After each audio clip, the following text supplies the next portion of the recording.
Kaibigan, this is Kuya Greg, Crypto. Naghanap ka ba ng isang legit na airdrop na pwede mo siya talagang ma-encash? Ito po ang FMC Pay.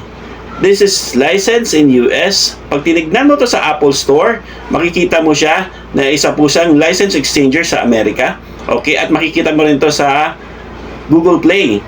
Dito, pwede po tayong kumita ng malaki at saka walang puhunan. Libre lang po ito siya. Magiging cash mo sa GCash. May papadala ko sa yung link or copy the link below. Sagutin mo lang yung mga tanong dito. Yan. At saka mag-download ng FMC Pay sa Apple or sa Play Store. Start na tayo mag-mining. Ngayon, nakapag-download na po kayo. Lalabas na po yung mga airdrop. Okay, ganyan po yung sample yan. 6 FMC Pine coin. Pindot lang kayo sa ibang mga coin. May lalabas na naman na coin. Yan, at ito na naman. Okay. So, dito, meron po tayong na-collect na 26,000 pieces of coin. Ililipat po natin sa GCash o sa GCrypto. Okay, may ito tayong blank na 50 pesos. I-transfer po natin, ibenta po natin yung coin sa GCrypto. Okay.